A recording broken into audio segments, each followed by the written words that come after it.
Hi students. Students എന്ന് പറയുന്നില്ല, dear future chartered accountants and cost accountants. ഞാൻ CA Neeraj Vinu, practising chartered accountant ആണ്. Also CMA final സ്റ്റുഡൻറ്റും കൂടിയാണ്. എന്നെക്കുറിച്ച് പറയുവാണെങ്കിൽ ഞാൻ 2016 CA സ്റ്റാർട്ട് ചെയ്യുന്നത്. ഡയറക്റ്റ് എൻട്രി സ്റ്റുഡൻ്റ് ആയിരുന്നു. സോ BCom കഴിഞ്ഞു. BCom കഴിഞ്ഞ് എന്ത് ചെയ്യണം എന്ന് ആലോചിച്ച് നിൽക്കുന്നൊരു സമയമാണ്. അപ്പോൾ BCom കഴിഞ്ഞു എന്ന് പറയുമ്പോൾ I was an average student. Average എന്നും പറഞ്ഞാൽ പോരാ, ഉഴപ്പൻ എന്ന് തന്നെ പറയണം. അപ്പോൾ +2 എങ്ങനെയൊക്കെയോ പാസ്സായി. ഉഴപ്പുന്നതിൻ്റെ മാക്സിമം ഉഴപ്പിയിട്ടുണ്ട്. BCom ഇതുപോലെ തന്നെ നല്ലപോലെ ഉഴപ്പി. കോളേജിലായിരുന്നു, റെഗുലർ സ്റ്റുഡൻ്റ് ആയിരുന്നു. സോ നല്ലപോലെ ഉഴപ്പി. പക്ഷേ ഡയറക്റ്റ് എൻട്രിയിലേക്ക് രജിസ്റ്റർ ചെയ്യാവുന്ന 55% മാർക്ക് ഉണ്ടായിരുന്നു. സോ അങ്ങനെ CAയിലേക്ക് വരുന്നു. CAയിലേക്ക് വരുമ്പോൾ ഈ പറഞ്ഞ ഒത്തിരി പേര് എന്നോട് ചോദിച്ചു, ഇത് വേണോ, നിന്നെക്കൊണ്ട് പറ്റുമോ, ടഫാണെന്ന് അറിയാലോ, അപ്പോൾ ചെയ്യാൻ പറ്റുമെന്ന് തോന്നുന്നുണ്ടോ?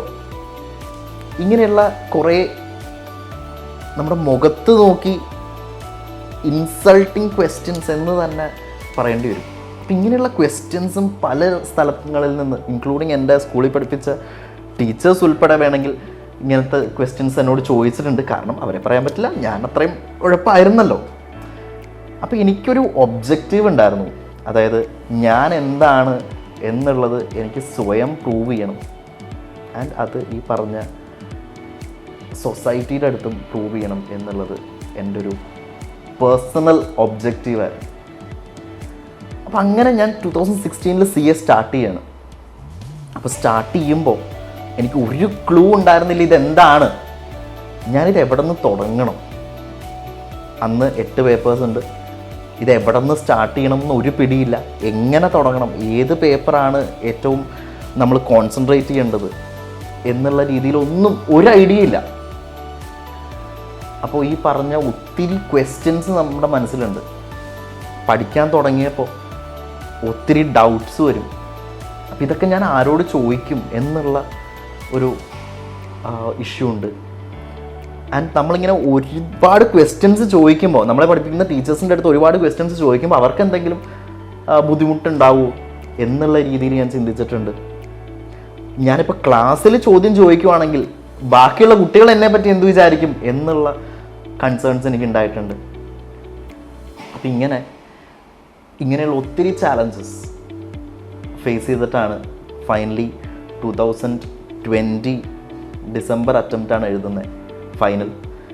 അങ്ങനെ 2021 ഫെബ്രുവരിയിൽ റിസൾട്ട് വരുമ്പോൾ റിസൾട്ട് ആക്സസ് ചെയ്യാൻ പറ്റുന്നില്ല.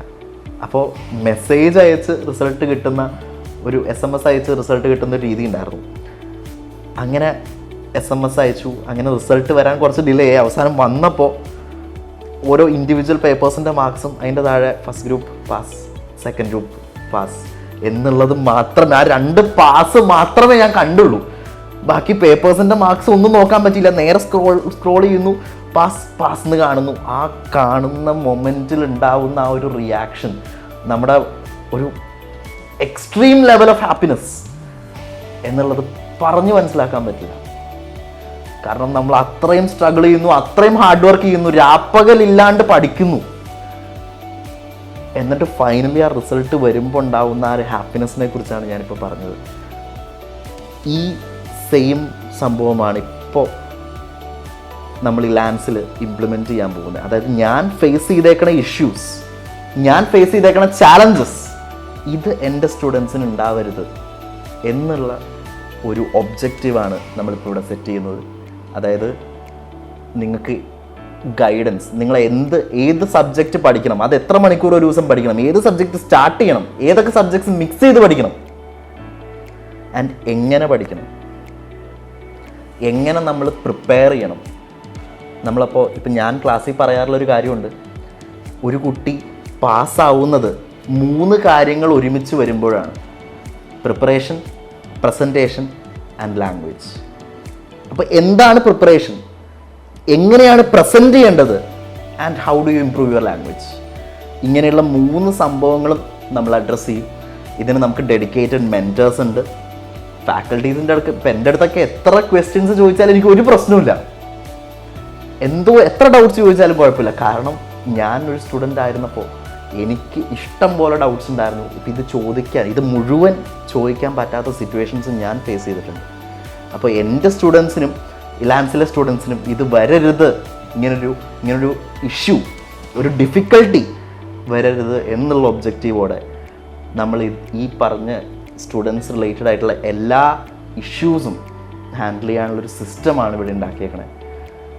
So see you in class and I wish you all the very best.